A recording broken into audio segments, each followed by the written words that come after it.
এগুলো সব আমাদের দেখা শেষ। এখন আমরা দেখবো আগামীর দিনে আল্লাহর কোরআনের বাংলাদেশ। জোরে বলেন কথা ঠিক কিনা? আজকে শুধু কোরআন শুনলে হবে না, বাস্তবে আল্লাহর কোরআন আমাদের একটু দেখা দরকার, ঠিক কিনা বলেন? কোরআন শোনার দিক দিয়ে 1 নম্বর ছিলেন আবু জেহেল, 1 নম্বর। আপনারা তো আমার সামনে বসে বসে শুনতেছেন, আর আবু জেহেলের সামনে বসার কোনো চান্স হয়নি। নবী যখন কোরআন তেলাওয়াত করেছে, চোরের মতন চুপি চুপি দাঁড়ায় দাঁড়ায় পিছন দিক থেকে কোরআন তেলাওয়াত শুনছে। সকালবেলা এসে সভাসদ বর্গের মতন মুখ ফসকে, সভাসদ বর্গের মধ্যে মুখ ফসকে বের হয়ে গেছে। এত সুন্দর কোরআনের বাণী, রাতটা কোন দিক দিয়ে গেল আমি বুঝবারই পারিনি। সুবহানাল্লাহ খান, এ কথা কে বলতেছে?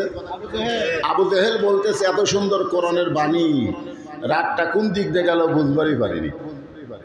আবু সুফিয়ান বলেন, এটা যেই কোরআন শুনতে রাত কোন দিক দিয়ে গেল আপনি বুঝতে পারলেন না, সেই কোরআন গ্রহণ করলে অসুবিধা কি? শুনতেই যদি এত ভালো লাগে, সেই কোরআন গ্রহণ করলে ধরলে অসুবিধা কি? আবু জেহেল বলতেছে, আবু সুফিয়ান, এই কোরআনকে যদি গ্রহণ করা হয় তাহলে তোর আমার নেতৃত্ব চলবে না, আসল নেতা হবে আব্দুল্লাহর এতিম পোলা। আপনারা বলেন তো আসল নেতা কে?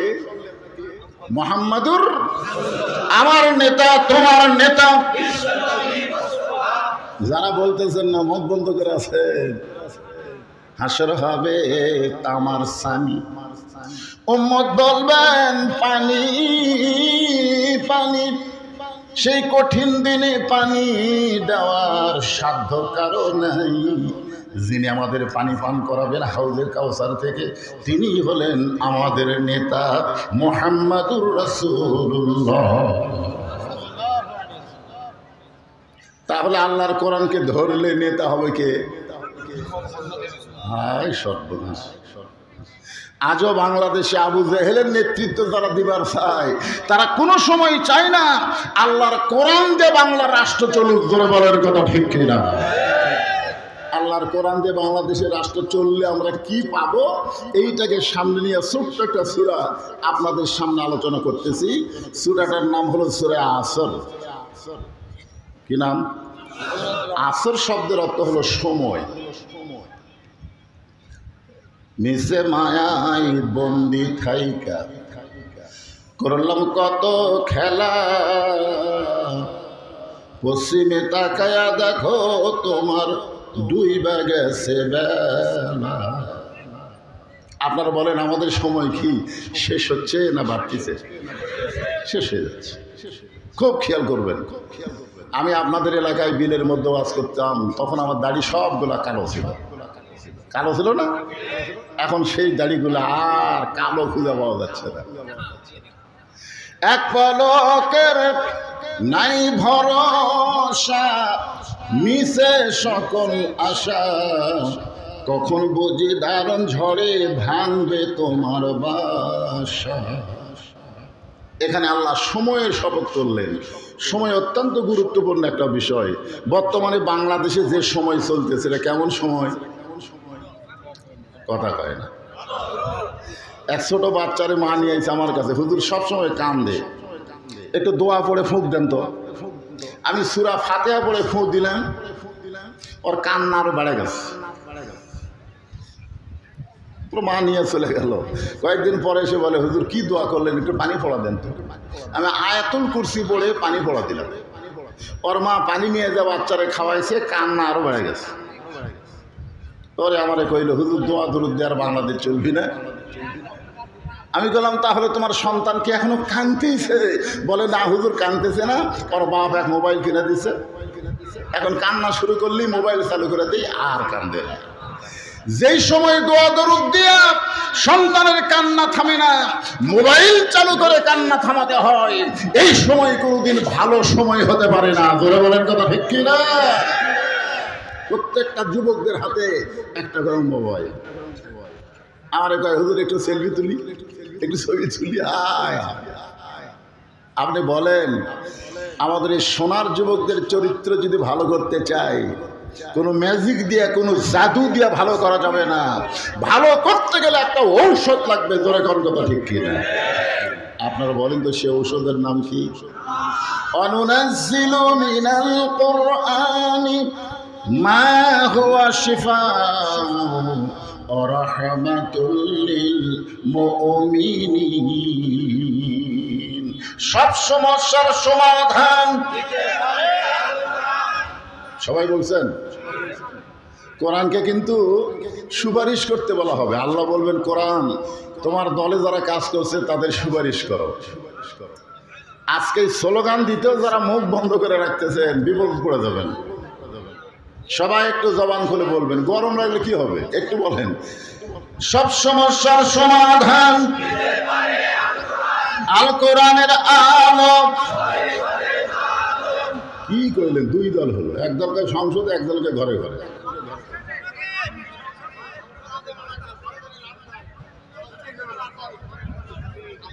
হ্যাঁ, আসলেই তাই। এখন সংসদে যদি আল্লাহর কোরআন চালু করতে চান, তাহলে সামনে নির্বাচন আসতেছে। ওই কোরআনের পক্ষে যারা কাজ করে তাদেরকেই নেতা বানাতে হবে। ভালো মানুষগুলোকে একবার পাঠাতে দেখেন তো, হয়তো বলবেন হুজুর টুপিওয়ালা, দাড়িওয়ালা, জুব্বাওয়ালা যায় কি? আপনারা বলেন তো, বাংলাদেশের মতন ৯৬টা দেশের যিনি খলিফা ছিলেন হযরত ওমর, তার কি মাথায় টুপি ছিল? তার কি মুখে দাড়ি ছিল? তার কি পরনে নবীর সুন্নাতের পোশাক ছিল? তাহলে টুপিওয়ালা, দাড়িওয়ালারা শুধু বাংলাদেশের মতন ছোট্ট একটা দেশ না, বাংলাদেশের মতন ৯৬টা দেশের খলিফা ছিল। ধরে বলেন কোনো ঠিক কিনা? আল্লাহ সময়ের শপথ করলেন। আসর মানে সময়। শপথ করে আল্লাহ বললেন, ইন্নাল ইনসানা লাফি খুসর। ইন্না মানে নিশ্চয়, ইনসান মানে মানুষ, লাফি মানে ভিতরে, খুসরুন মানে ক্ষতি। নিশ্চয় মানুষগুলো ক্ষতির ভিতরে। এ কথা বললেন কে? আল্লাহ। আদর করে মানুষ আল্লাহ বানায়া কেমনে দিবেন ক্ষতির মধ্যে ফেলিয়া। আল্লাহর যত সৃষ্টি আছে তার মধ্যে মানুষকে আল্লাহ তাআলা খুব দামি করে, সুন্দর করে সৃষ্টি করেছে। ধরে কেন সুবহানাল্লাহ। এই মানুষের কথা বলতে গিয়ে আল্লাহ 4টা শপথ করছে। আপনার বলেন তো, কোনো লোক যদি শপথ করে কোনো কথা বলে, আল্লাহ শপথ করে বলতে যে ভাই, আপনার বলেন তো তার কথা কি আর সন্দেহ থাকে? তো আমরা মিথ্যা কথা বলি দেখে আমাদের শপথ করা লাগে। আল্লাহকে মিথ্যা কথা কয়? তাহলে আল্লাহ কেন বললেন ওয়াত্তিন ওয়াজ্জাইতুন ওয়াতুরি সিনিন ওয়া হাযাল বালাদিল আমিন। এরপর আল্লাহ বললেন লাকাদ খালাকনাল ইনসানা ফি আহসানি তাকবীর। আল্লাহু আকবার। কে আল্লাহু আকবার বলতে আপত্তি আছে নাকি? তাহলে মানুষকে আল্লাহ সর্বোত্তম আকৃতি দিয়ে সৃষ্টি করলেন। আবার সেই মানুষ সম্পর্কে বললেন ইন্নাল ইনসানা লাফি খুসর। নিশ্চয় মানুষগুলো ক্ষতির ভিতরে। মানুষ ক্ষতির মধ্যে পড়ুক, এটাকে আমার আল্লাহ চাই না বলে আল্লাহ এখানে 4টা কথা বলছেন। একটু মনোযোগ দিয়ে শুনবেন। ইল্লাল্লাযীনা আমানু 1 নম্বর, ওয়া আমিলুস সালিহাত 2 নম্বর, ওয়া তাওয়াসাউ বিল হক 3 নম্বর, ওয়া তাওয়াসাউ বিস সবর। এই 4টি বিষয়ের মধ্যে যারা থাকবে আল্লাহ বলতেছেন তারা ক্ষতির মধ্যে পড়বে না। এখন আসেন, এই ওটা বসা করে কে রে? এই সাইড দিয়ে দুটো কে ঘুরতে যায়?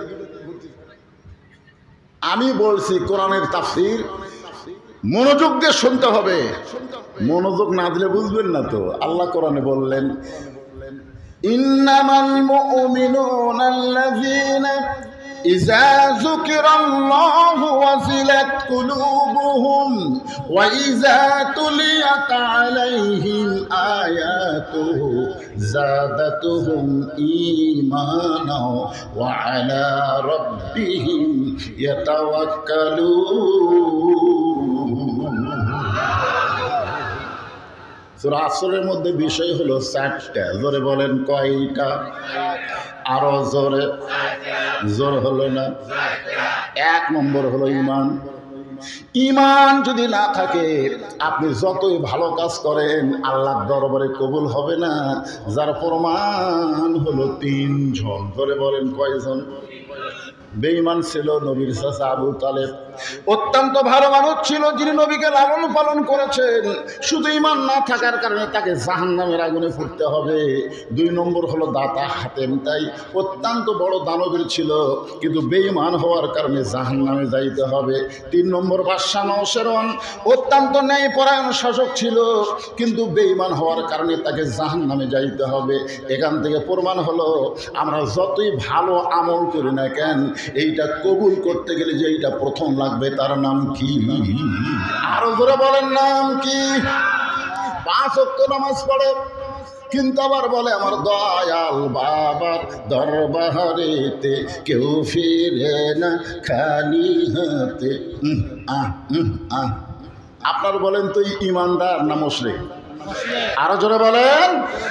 আল্লাহর ধন নবীরে দিয়া, আল্লাহ আছে গায়েব হইয়া, নবীর ধন খাজানিয়া শুয়া আছে আজমিরে, কেউ ফিরে না খালি হাতে, খাজারে তোর দরবারে।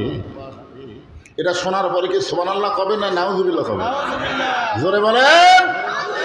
তার মানে বোঝা গেল আপনি যতই আমল করেন, ঈমান যদি আপনার ঠিক না হয় তাহলে একটা আমল আল্লাহর দরবারে কবুল হবে না। এই জন্য প্রথম বিষয় হলো ঈমান। 1 নম্বর কি? ঈমান। আমাদের বাংলাদেশের অধিকাংশ মুসলমানের ঈমানই নেই। ধরেন কি নাই? আসলে মুসলমান দাবি করবেন আর শয়তানের আইন অনুযায়ী চলবে, আর মনে করবেন আমি ঈমানদার। যদি বলেন হুজুর শয়তানের আইন যে চলতেছে আমরা করব কি? আল্লাহ নবী বললেন মান সাল্লাল্লাহু তাআলা আশ-শাহাদাতা বিসিদিকিন বাল্লাগাহুল্লাহু মানাজিলাশ শুহাদা ওয়া ইম্মা তাআলা ফিরাশিহি রাওয়াহুল বুখারী কিতাবুল মাগাজি। শয়তানের আইন যে বাংলাদেশ চলে, আর তুমি যদি আল্লাহর আইন কোরআন চালু করার জন্য আল্লাহর দল করো,